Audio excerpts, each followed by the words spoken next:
I work in the client services department. In the client services department we deal with the clients on a daily basis. We take phone calls from them and answer any questions they might have about the FirstPoint USA process and the American experience. Me and the Coyle are working there, so we've both been through the American college system ourselves, so we kind of know most things about the 4 years there. We kind of work our clients through the SAT process, NCAA eligibility centre. We get the clients in for client games if they're a soccer client. We just generally get their profile together and get them moved on to the clearing and marketing department. I think I enjoy really interacting with the clients, getting to speak to them, because we don't always meet them at their assessments or their interviews. We get to speak to them on the phone, email every day. And I know it sounds pretty bad, but I like passing them on to the marketing and clearing department, because that's kind of what all the clients want. They want to start speaking to the American coaches, and they can be a wee bit frustrated in client services because they're with us and we're kind of needing stuff from them all the time. We're calling them up and we're saying, can we have a CV now, can we have a passport photo, can we have your transcripts and stuff like that. So I like it when they get their finished file together and we can move them on to the marketing department, and then they can start kind of interacting with college coaches, because I know that gives them the most satisfaction, so I like to get them passed on. Well, hockey wise, I've been playing hockey since I was about 7 years old for my team here at Coyle. I was also playing with the Scottish. I kind of went up through the ranks with the Scottish juniors, so I played under 16 Scotland team, under 18s, under 21s. And I went out to the States when I was about, I think I was 18, almost 19, so I'd had a year off school by then, and I was just kind of, I wasn't sure what I really wanted to do, I wasn't sure what I wanted to study at university, and I knew the American path, you kind of, when you get out there you can change what you want to study, whereas here in the UK you kind of have to decide what you want before you apply to university. So it kind of appealed to me that and with the American side, that you could kind of change your major, as they call it, a couple of times, and I didn't actually decide on what I wanted to study until my third year there, which kind of suited me. So yeah, I took a year off after school, and then I thought, you know, I felt mature enough by then to kind of go on my own out to the States. So I found out about FirstPoint through a friend actually, who went out to the States on a hockey scholarship. I'd known quite a few boys that went out on football scholarships too, so it'd been recommended to me. I just kind of looked it up online and applied, and I got accepted and started on the programme. My consultant actually ended up being Andrew Keane, the director. It was a great experience. FirstPoint really listened to what I was looking for, and I was happy with the amount of kind of offers and coaches that I managed to talk to, and it was kind of a variety of stuff as well. You know, small kind of universities out in the States, really large universities, which I ended up picking in the end, and a variety of levels too, really top universities, hockey wise, and kind of middle ones as well. So I was really happy with all the offers I got, and I actually managed to go out on a few visits as well, which was great. The universities contacted me and said, would you like to come out and visit university, see if you like it and see if it's for you, which was great. So yeah, I was happy with FirstPoint and how they helped me through that, definitely. And 4 years later I graduated from Ohio State University, and I came home last summer, and I just came in the office and said to Andrew, just kind of a catch up with Andrew, how my 4 years had been, and he asked me if I'd be interested in working here, and I jumped at the chance. Before joining FirstPoint USA, I was out at the Ohio State University. I got a BA in strategic communication. I was there all 4 years, so I graduated last summer 2011. And then it was a kind of hard decision to move back home, but I weighed it up, and I decided I wanted to move back to Glasgow, and I started in FirstPoint. I'd say I was definitely a bit apprehensive when I was first going out. I've travelled a bit before, but I'd never moved away for it's going to be 4 years. I went on a visit out to a kind of academic school out in California. First of all, I loved it. It was in San Francisco. I really loved the city, and the team were lovely. It was great. And then the next week I went to the Ohio State University, and the Ohio State University is one of the biggest universities in America. It's got one of the biggest student bodies. I think it's over 50,000 students. One of the biggest athletic budgets. So I kind of been told by other coaches not to be too blown away by Ohio State, because they've just got the best facilities basically. But I was blown away as soon as I got on campus. I was like, I kind of knew that's where I wanted to be, just from just the facilities they have, and the kind of the opportunities you have there as well, the support you get. the field hockey facilities, you know, they've got a big Nike contract. As soon as I stepped on campus, I loved it. Not that I didn't love the other schools I went to, but it was just kind of one of those things where as soon as I got on campus I knew this was for me. So I was quite lucky that I got to go out on these official visits, and I wasn't just going out blind as in pre-season in August. But yeah, I realised on my visit that Ohio State was for me. I did have a bit of comfort knowing that I'd been to the Ohio State University before. I'd met some of the girls. It was also kind of a bonus because I knew a girl, Gemma, on the golf team. She actually came through FirstPoint as well. She's from Glasgow. I played hockey with her, so I knew there's a few other Scottish people there as well. So that kind of helped me settle in. Also on my team we had a few Spanish girls, Swiss girl, Irish, Trinidad and Tobago. So it kind of had an international feel as well. So I knew there was other girls that had come from abroad and they'd settled in okay. So that kind of gave me a bit of comfort, definitely. It was also quite hard my first year because I was injured. I tore my knee and I had compartment syndrome my first year. So I had a whole year off hockey, so it kind of was difficult, but absolute credit to Ohio State. You know, I had great support, great physiotherapy, just great support in my academics and stuff, so that definitely helped me settle in. And if you ever need help at a university like Ohio State, it's there for you. So yeah, it was great. I settled in fine after all. And I know a lot about the rehab out there because I did my first year with my knee. So yeah, I did the underwater treadmill. I kind of had my own personal physio every day. If I didn't want to get up and do it's every day. I did it 5 days a week, and obviously there's some days you're like, I don't want to do that today. But you know, credit to Mike, my trainer out there. He would get me up every day and make sure I did it. Which I think if I did my rehab here in the UK, I wouldn't have had that. So just the world class facilities. That was one of the things I loved about Ohio State. Really, the best facilities I'd say in the States. One of the best facilities. Our locker room, for example, you know, we had leather couches. We all had our own locker, our own padlock to get in it. Fridge, massive TV, and that's field hockey. I mean, that's not one of the big sports at Ohio State. If you're talking about football or basketball, I mean, the football boys have their own PlayStations and. I mean, they have everything you can imagine, possibly think of, like underwater treadmills for their rehab. It's kind of, I would argue that it's as good as any professional team in the UK, any professional soccer team in the UK. I would say Ohio State matches that, if not better. I'd say take this opportunity and go with it 100%. Not everybody gets this chance in life. You only live once. And I think keep an open mind when you're kind of choosing a university out there. You know, we have a lot of clients that will say, oh, I don't really want to go to somewhere in the middle of America, in Iowa or something like that. But sometimes the biggest and most fun universities aren't there. A lot of people just want to go to New York or California or Florida, the kind of touristy places. But from being out there, some of the most fun universities are in the middle of nowhere, just big huge campuses. And I would say definitely take it. I mean, if I could go back, I wouldn't change a thing.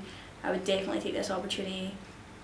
And I'd recommend this experience to anyone. I think it just builds character and you experience things that most people don't if they just go to university in the UK, and just to stick with it as well. You are going to get homesick, but the 4 years, trust me, go so quickly, so make the most of it when you're out there. Yeah, I definitely did experience a bit of homesickness. I think everybody does when they go out to the States. You'd be lying if you didn't say that.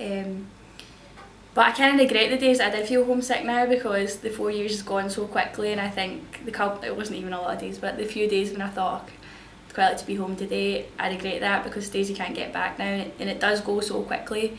But you know, you get through it because you make great friends out there, and yeah, you come home after 4 years and it's just the way it was when you left. Like, still have the same friends, still living in Glasgow, so yeah, you just need to.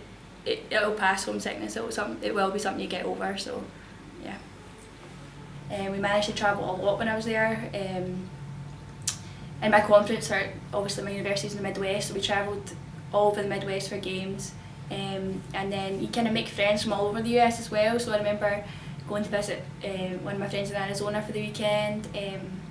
One of my favourite sites was Chicago, because we played Northwestern there quite a few times. So it was great to go up and see a new city. Went to New York, basically all over down in North Carolina. That was always a good trip as well. Yeah, saw it all basically, and so I think it's one of the benefits of going to university in the US. you get to travel as well, something that you wouldn't really do at university in the UK. You get to see other parts of the world that you would never see before. And the good thing is you go on a lot of bus trips as well, so you actually do see it, you're not just flying. So us being in Ohio, we're kind of central Midwest, so we would drive through, say we were going to Illinois, we'd travel through Indiana and you'd see another state as well. So that's kind of one of the benefits of bus trips that I really enjoyed. I mean, and a lot of the girls, kind of American girls, wouldn't really enjoy it as much, they'd rather fly, but I like just having my iPod in and kind of seeing new things out the window. So yeah, I love the travelling part of it. The 4 years I was there, we played in the Big Ten conference. The Ohio State University played in the Big Ten, a really competitive conference. So the first couple of years we were there, we were kind of runners up. We came second in the Big Ten a few times. We lost out in the tournament a couple of times. So we didn't actually win our conference those first few years. However, my senior year, we did really well. We won the Big Ten conference that year. We also had a really good run in the national tournament. I went to the Final Four for the first time, which was great. It was just a great feeling to be part of some kind of history there. We eventually lost to Maryland, but they won the whole thing, so it wasn't such a bad loss for us. We're really proud of how we presented ourselves that year, and it was a great year. I was captain as well, so it was kind of an extra bonus for me, I felt. But yeah, I had a few accomplishments over the years. That's kind of one of the good things about America. They kind of, more than UK, I think they kind of hand out awards and stuff like that. It's kind of nice to get team awards and individual awards. And my conference always had like the player of the week and stuff like that, so it's nice for different players to get recognition. My senior year I won Big Ten Defensive Player of the Year. I was a first team All-American my senior year as well. I know it doesn't mean a lot to people here, but you understand once you go out to the States. First team All-Region, West Region Player of the Year, and I was captain as well, so it was a good year for us as a team and as myself individually. It was nice to get a few awards as well. I achieved my degree in strategic communication. That was my major. I actually thought of minoring too in econ, which was really hard for me, as I said, because I wasn't good at maths, but I took quite a few classes in that. And if I'd stayed a little longer I would have finished the minor. However, I wanted to finish in the 4 years because Mum and Dad were coming out for graduation and stuff, so that's a good thing about America too.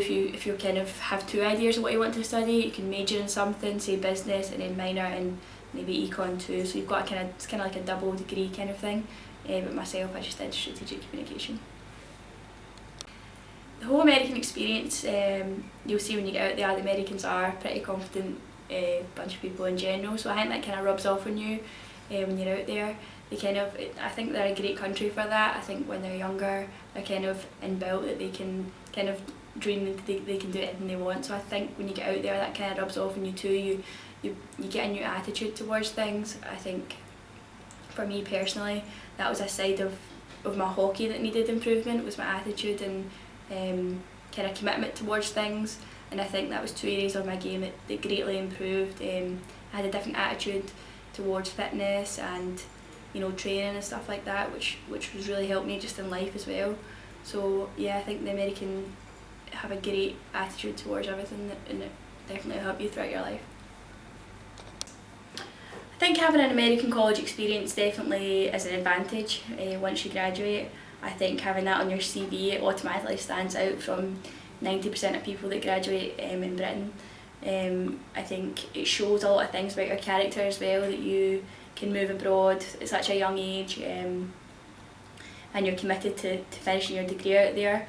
I think that also for myself, as I said, I went to the Ohio State University, and with such a 50,000 people go there, so I think throughout the world you're always going to meet people that went to the Ohio State University, which kind of puts you in good stead for job interviews and things like that, and kind of putting you in touch with people. I think it's yeah, great.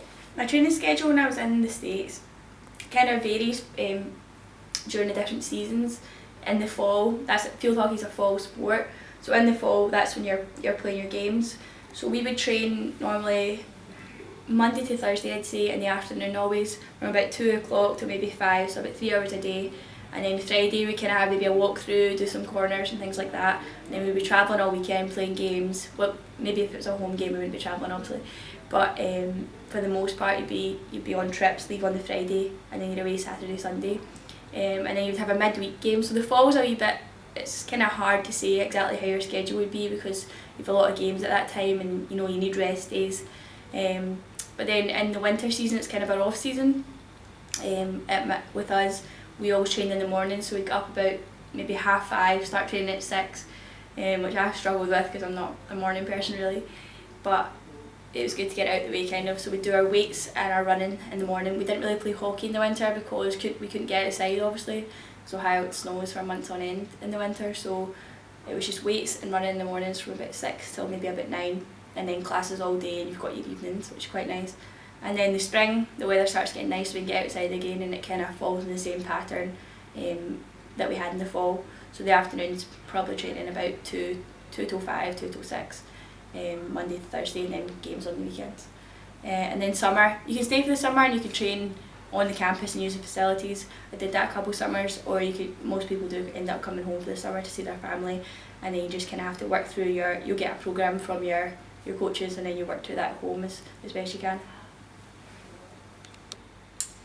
I think people do always say, we always tell the clients in here to really prepare for the fitness out there. They put a really big emphasis on that, and it'll be a shock for you in pre-season. It'll be like nothing you've done here. Even if you're quite fit here, it'll be another level in the States. I was quite fortunate because I had the first year off when I got out there. Well, not fortunate, but I was injured, so I kind of got to see how pre-season goes and how fitness goes throughout that year, so I kind of knew the next year what I was in store for. But I think for clients that are going out blind, you really need to be fit. And the weather too, most places you're going to be going in the States will be really hot as well, so just prepare for that. The humidity, and you're going to be playing in games at 90 degrees sometimes, so definitely prepare fitness wise for it. I think it's hard because obviously when you go out there you're only allowed a certain amount of baggage allowance, you're only allowed probably one suitcase. So yeah, it's kind of difficult, but if you're going to be living in dorms, I'd definitely take the likes of flip-flops and initial things you'll need for your first maybe week there, just a few like kind of toiletries and stuff like that. You'll probably, when you get in the dorms, you'll meet the rest of your team anyway, and they'll be able to take you out to like a Target to get kind of your bedding, which you won't probably be provided bedding, but I wouldn't suggest taking that from home because it takes up a lot of your baggage. So I'd probably, as soon as you get there, you'll have a teammate that will take you to one of the local stores, you'll be able to get your pillows and bed and stuff like that, and set up your bank account. There's no need to worry about a mobile phone at all either, because when you get there somebody will be able to help you with that as well. So I just pack the essential items that you're going to need for your first week or so, and all your clothes and stuff, but don't bring anything too valuable because you can get it when you get there, especially mobile phones. A lot of people ask us about that, but I definitely go with a US company. It works out a lot cheaper in the end, so yeah. The accommodation at uni, our first year, freshman year, we all stay in the dorms. The dorms are quite the experience. It's something you can look back and laugh at. You living in dorms is kind of a new thing for anyone. But it's funny, like some of my favourite experiences were in the dorms. I met some of my best friends in the dorms, and it's good because most of my friends ended up being athletes at university. However, I did meet quite a good few friends that I still keep in touch with and who visited me over here in the dorms as well, because it's not all athletes in the dorms. But it's definitely a different experience. You don't have your own kitchen or anything like that, or Ohio State anyway, and it's kind of bunk beds, and it's funny though to look back on. It's definitely character building, I'd say that. Financially, I was playing with under 21s, as I said before, Scotland under 21, so I had got a lot of scholarship offers at the time, so I did receive a good scholarship. However, mum and dad did back me up a lot. They did send me out money because you spend a lot of money when you're out there. But yeah, I did get a good scholarship, and you can actually work on campus. I ended up doing a bit of coaching as well when I was there, coaching just high school field hockey on a Sunday. It's really good money, so there's always the option to coach, and there's also you can work on campus and kind of the campus buildings and stuff like that as well. I think I'm definitely really grateful that I did go to the States, because as I said, I wasn't sure I wanted to study, and I think if I'd gone straight into university as a 17-18 year old in Glasgow, I would have ended up studying something that I wasn't fully committed to, and I don't know if I'd have dropped out, but I maybe would have changed and had to start again. So I think by going to the States, I was really lucky in that it's kind of like high school in a way. You can kind of change your subjects and see what you want to study, see what you enjoy, and that's what I did for my first couple of years. So I think it's definitely beneficial, especially for people that don't know exactly what they want to do. It's a great path for you to go down. One of my favourite on-campus traditions, it's been on for years now, is the Mirror Lake jump. It happens the Thursday before Ohio State play Michigan at football. Now, the Ohio State-Michigan rivalry is one of the biggest rivalries in the States, if not the world. So the Thursday night, the football game gets played on the Saturday, so the Thursday night before, we have the Mirror Lake jump. Mirror Lake's like a lake in the middle of the Ohio State campus. So on the Thursday night, usually about maybe 10 o'clock, everyone heads down there, and this game takes place in November. Now November in Ohio is freezing, so the lake is practically frozen at this point. Everyone just strips off, jumps in the lake. It's just a great fun experience. That whole week is great. It's known as Michigan Week. So there's loads of fun and games on campus, just building up to the Saturday, which is kind of the biggest Saturday on campus. Campus is just crazy. It's just a great experience. Something I'll never forget. I think that's a hard question. There's definitely been a lot of highlights over the 4 years. I made great friends that I'm still best friends with today, friends for life. New experiences. I lived in the Midwest. Not a lot of people can say they lived in Ohio for 4 years. I think hockey-wise, I really played at the highest level I could have, a really professional level. I mean, hockey is still an amateur sport, so I think playing in the States is as high a level at club that you're going to go. I think there was a lot of great experiences at Ohio State as well. Football days there, football Saturdays were brilliant. The stadium there is like over 100,000 seats, so it's just a great atmosphere on a Saturday there, and afterwards tailgating. And also, as I say, I love travelling as well, so I loved that aspect of it. It's really hard to sum up, I loved every bit of it, so yeah.